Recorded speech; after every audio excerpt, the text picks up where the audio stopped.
Oi, gente! E mais uma vez estamos aqui para falar o relato da vida real. E esse relato vem de um seguidor que segue o nosso canal.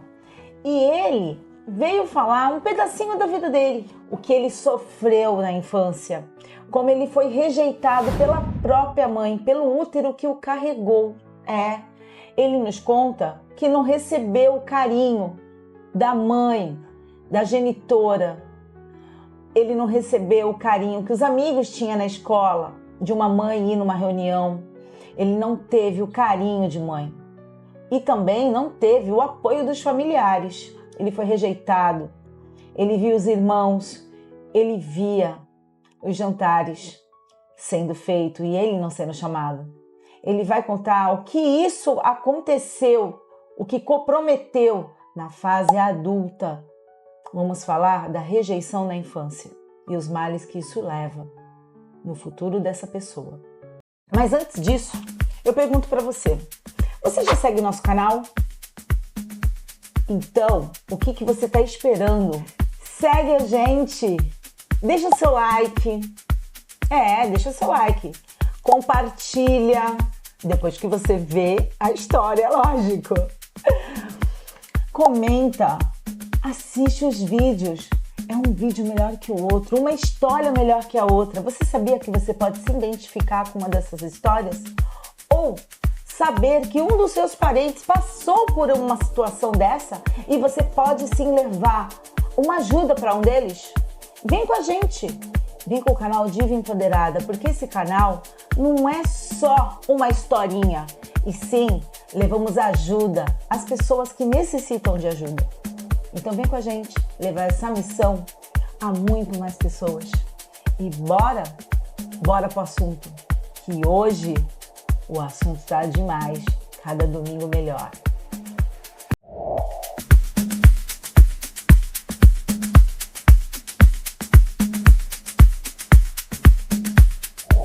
Bom, gente, o assunto começa com: eu estava na rua, andando no meu trabalho, e eu encontrei. Ele é um colega, e a gente começou a conversar, dei bom dia aí, como é que tá? E hoje ele queria um abraço. Ele, poxa, me dá um abraço. Aí eu abracei, e na hora que eu fui soltar ele, não desabraça não solta, não solta porque hoje eu tô precisando de um abraço. O que foi, meu amigo? Pô, eu tô precisando de um abraço. Mas o que foi? Não solta, por favor. Aí, depois que ele soltou, eu falo: o que foi que você tem hoje? Caramba, eu preciso conversar. Você tem um tempo para me escutar? E aí, eu comecei a escutar ele. E ele começou a falar e desabafar. E ele desabafando, eu vi que tem muitas pessoas que a única coisa que precisa é de alguém para escutar. De uma pessoa que possa escutá-la. E eu escutei ele. Escutei. E ele estava falando que quando ele era pequeno, ele foi rejeitado pela própria mãe. Ele começou falando que quando ele era pequeno, ele não entende porque ele foi tão maltratado. Ele vem de família humilde, morou numa casa humilde. A mãe dele o maltratava, gritava. Ele falou que os jantares, almoço, reunião em família, ele nunca era chamado. E simplesmente ele falou que a mãe até escondia os alimentos. Ele falou assim: sabe o que é você chegar em casa e chegar da escola às vezes e você vê que a tua mãe está escondendo comida para você não comer? Eu passei fome. Minha mãe escondeu a comida de mim, escondeu no armário para eu não comer. Eu chegava e via meus irmãos comer. Eu não entendia por que minha mãe não gostava de mim. Porque eu sou um filho caçula. Eu não fiz nada. Eu nunca fiz nada para minha mãe. Já o meu irmão já bateu na minha mãe. Por que eu? Por que me maltratar? Ele falou que já sustentou a casa, que ajudou a mãe, mas a mãe nunca o aceitava. E ele não entendia por quê. Teve uma situação que ele lembrou E nesse momento o olho dele encheu de lágrima. Ele lembrou de um momento que ele falou assim: você sabia que teve um momento da minha vida que minha mãe me botou de joelho no milho? Pô, eu tô com 39 anos. Eu lembro como se fosse hoje. Minha mãe me botou de joelho no milho. Acho que eu tinha uns 6, 7 anos, sei lá a minha idade. Mas eu era pequeno. Ela me botou de joelho no milho. Eu nunca fiz nada para merecer isso. Eu lembro como se fosse hoje. Eu tô falando contigo, a cena tá passando aqui, ó. E ela deixava eu ver ela transando com os caras. Eu queria entender por que ela fazia isso comigo. Eu não entendia. Por quê? Por que a rejeição? Por que essa punição? Sabe? Meus irmãos eram muito bem mais tratados do que eu. Minhas irmãs. Eles comiam do bom e do melhor. Eu não tinha. Quando eu chegava, a comida nem estava na mesa. Ela estava escondida. Minha mãe escondia a comida para eu não comer. E a única coisa que eu queria era um carinho. A única coisa que eu queria é que a minha mãe passasse a mão na minha cabeça e falasse: eu te amo, filho. Mas comendo as coisas com teus irmãos, ainda esconder no meio da sopa, alimento, comida, panela com arroz, feijão mistura, esconder no meio da roupa pra você não comer. Sabe o que é passar isso? Sabe o que é tu passar isso? Tá na tua casa. Eu tenho essa lembrança, eu tenho essa lembrança. Tô falando pra você tá vendo um filme. Eu nunca tive isso. Eu nunca tive um bolo de aniversário. Eu nunca tive um parabéns para você, mas os meus irmãos tiveram. Eu perguntei para ele: o que você fez? Você lembra de alguma coisa que você possa ter feito? Ele: eu nunca fiz nada. Eu acho que eu nasci, né? Para ela. Eu não entendo por que ela me rejeitava. Eu não entendo por que ela fazia isso comigo. Eu não sei o que eu fiz para ela. Então, essa situação me fez cair em umas vidas estranhas, em umas vidas loucas. Cair no mundo do tráfico. Essa situação de ver ela saindo com vários caras, porque minha mãe gostava de menino novo. Na minha casa, eu via minha mãe saindo com vários caras, era entre e sai de vários caras. Você acha que eu aceitava isso? Eu não aceitava ver minha mãe passando por essa situação. E eu não podia falar nada, porque além de rejeitado, se eu falasse, eu ia apanhar mais do que eu já apanhava. Então, eu caí no mundo do tráfico. E eu sustentava minha casa com o tráfico. E mesmo assim, eu ainda era maltratado, ele falou. Pequeno, pequeno. Depois, ele nos contou que foi preso. Pegou 6 anos de cadeia por tráfico. Depois de ter pago os 6 anos de cadeia, simplesmente, ele saiu, ganhou a liberdade. Quando ele foi procurar os parentes, todos deram as costas. Todos os rejeitaram. Não tinha ninguém para falar com ele. Até os próprios amigos viraram as costas para ele. Quando você se vê no fundo do poço, ele falou, quando você se vê perdido, sozinho, no fundo do poço, realmente você vê quem é amigo e quem não é. Infelizmente, voltei para o tráfico e voltei para a cadeia. Paguei mais alguns anos, no completo foi 22 anos. Fiquei preso de novo. E lá, ele nos conta que começou a trabalhar nas celas, limpando as celas. Limpando, lavando roupa dos outros presos, ganhava um trocadinho, ganhava outro trocadinho, ocupava a mente. Aí eu perguntei, poxa, mas tem tanto preso que sai da cadeia e sai sem dinheiro ali. Ah, ele falou, é os caras que não querem saber de nada. Eu, pelo menos, ocupava a minha mente. Porque eu não tinha visita. Minha mãe nunca foi me ver. Meus irmãos também não. Eu não tinha parente, eu não tinha amigo, eu não tinha ninguém. Então, pelo menos eu procurava o que fazer. Eu lavava a roupa dos presos, eu arrumava as celas, eu faxinava, eu limpava. E eu não tenho vergonha de falar, não. Eu lavava a roupa dos caras, sim. Aí ele me contou, com o olho cheio de lágrima. Sabe qual foi o mais emocionante?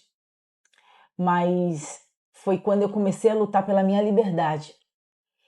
eu fiquei falando comigo mesmo e vendo tudo aquilo que eu vivi, sabe? Na minha infância, a rejeição. Eu comecei a ver que não valia a pena eu ter pena de mim, que tudo dependia de mim. Se eu não corresse por mim, nada ia adiantar. Que eu dependia de mim, ele falou para mim. E ele falava com tanta força, tudo depende de mim. Eu não posso ter pena de mim. Então, eu lutava todo dia, eu acordava bem cedo, 6 horas da manhã. O pessoal já me acordava e falava, vai lá, já tem a cela tal para tu limpar, vai lá. E eu tinha tudo regrado nos caderninhos. E os caras me pagavam certinho. Eu saí da cadeia até com dinheiro, porque eu trabalhava dentro da prisão. E, eu pensava assim, eu vou mudar de vida, porque não é isso que eu quero para mim.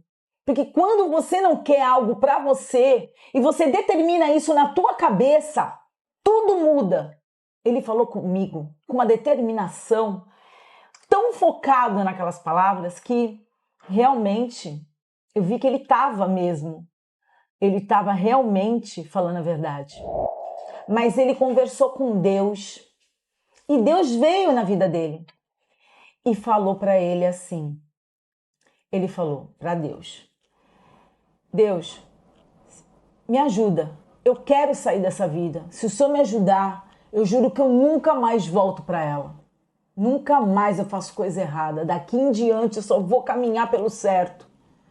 Me ajuda a sair daqui, Deus. Me ajuda a sair daqui.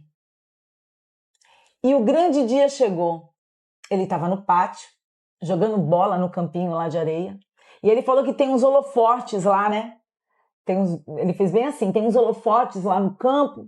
Aí eu tava jogando bola com os caras. Aí falaram o meu nome. Fulano de tal, matrícula tal, comparecer no setor. Eu saí correndo. Eu falei, cara, eu não acredito. A minha liberdade chegou. Eu jurei para Deus. Porque Deus existe, eu creio no nome de Jesus e o Espírito Santo. E nisso veio a minha liberdade. E eu tô aqui até hoje porque eu cumpri com a minha palavra. E ele fala para mim. Ele falou para mim que conquistou uma moto com o dinheiro do suor do trabalho dele, digno. Ele voltou para a sociedade. Ele pagou pelo erro dele, voltou para a sociedade porque ele botou na cabeça dele que ele fez da infância dele uma revolta na fase adulta. Caiu em escolhas erradas. Mas pagando pelo erro, ele viu que não adiantava se revoltar por algo do passado, que tudo dependia dele para ter uma vida feliz. E ele mudou. Mudou porque ele amadureceu, ele virou um homem. Então, ele viu que Deus era vivo na vida dele, porque ele não tinha mãe, não tinha pai, ele já era rejeitado pela mãe mesmo. Então, pela família, não tinha ninguém. Então, ele se apegou a Deus, levantou, arregou as mangas e acreditou no impossível. Conquistou a moto, hoje paga o aluguel da casa dele, mora sozinho, sorri dizendo: tudo que eu tenho é do meu suor, eu não quero nada que é de ninguém, eu só quero o que é meu. Ele contou que a mãe dele, você pensa que esqueceu dele? Quando ele saiu da cadeia, que ele começou a conquistar, que ele comprou a moto dele, que ele alugou uma casa, que ele começou a andar arrumadinho, porque ele começou a trabalhar e comprar as coisinhas dele, que a família rejeitou ele, porque quando ele saiu da cadeia, gente, lembrando que quando ele saiu da cadeia, ninguém foi buscar ele, porque sabiam quando ele ia sair. Ele ligou, ele avisou. Ninguém foi buscar ele na cadeia. Ninguém apareceu, nem por uma visita, os anos todos que ele ficou na cadeia. Os anos todos que ele ficou na cadeia, ninguém apareceu. Sabe o que aconteceu quando ele comprou a moto dele? Simplesmente veio mãe, tio, veio parentes atrás dele. Olha, tudo bem com você? Você tá bem? Nossa, você tá se arrumando bem, né? A tua vida mudou. Olha como Deus é vivo na sua vida. Ai, agora você pode ajudar a mamãe, agora você pode ajudar a gente. Ele simplesmente falou: quando eu precisei, ninguém me ajudou. Cada um siga a sua vida, cada um cuide da sua vida. Vida que segue. A mãe dele foi até falar com um amigo dele. Olha como ele é ingrato. Eu dei a vida por ele. Eu cuidei dele e ele me ignora, o amigo dele falou. O ano novo passou e a senhora mal olhou para a cara dele. Ele estava aqui, ó. A senhora nem veio dar feliz ano novo. Eu sei muito bem o tipo de família que ele tem. Família somos nós, amigos dele. Muitas das vezes, parente não é amigo. Amigo é mais amigo da rua. Amigo, às vezes, é até quem não é sangue. Porque parente, muitas das vezes, dá mais dor de cabeça do que amor. Ele chegou para mim e falou: sabe que a única coisa que eu queria era o carinho da minha mãe, dizendo: eu te amo, meu filho.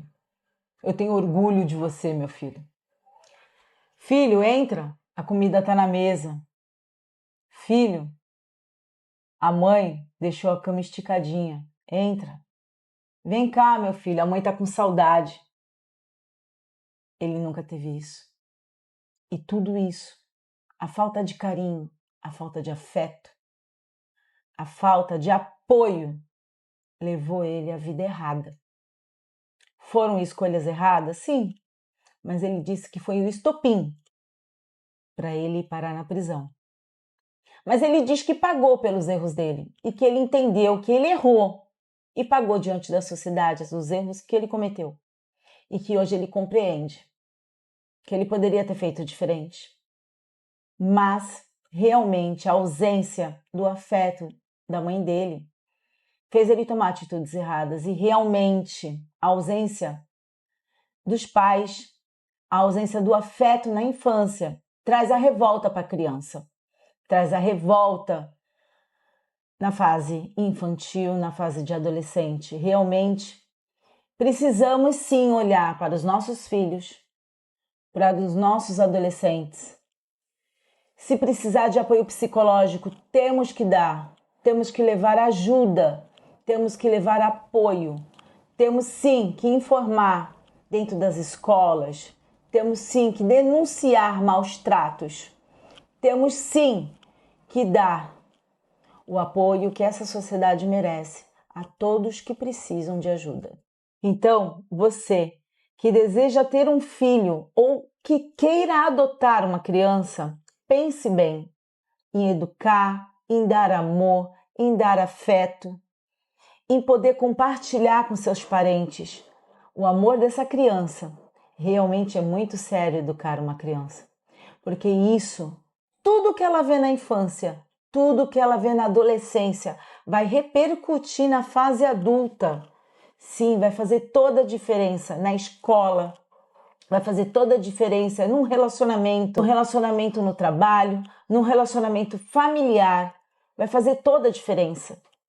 A criação, o caráter, tudo vai fazer a diferença no desenvolvimento da fase da criança, da infância, da adolescência, tudo vai corresponder na fase adulta.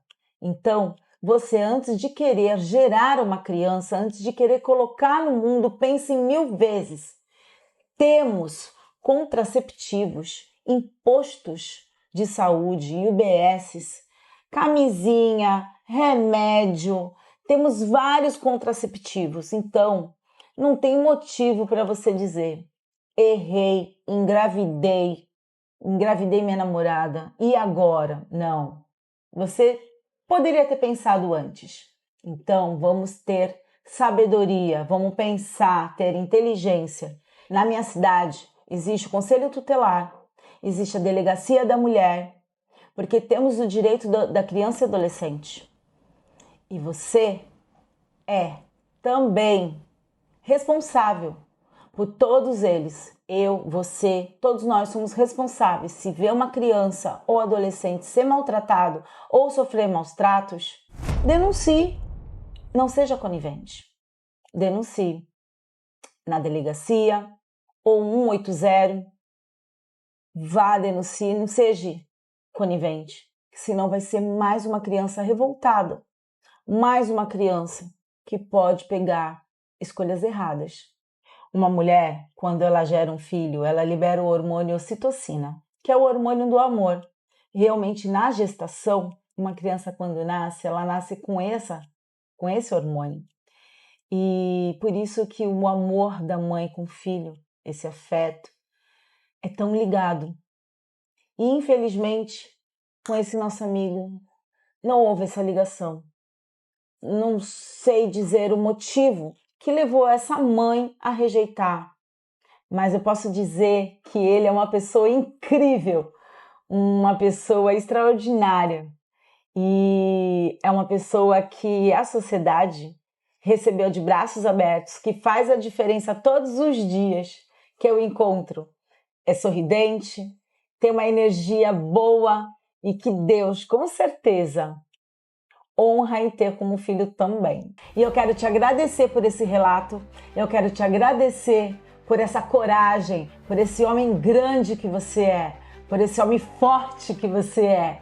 Eu quero parabenizar você por ser esse exemplo de coragem, de fortaleza e te dizer parabéns.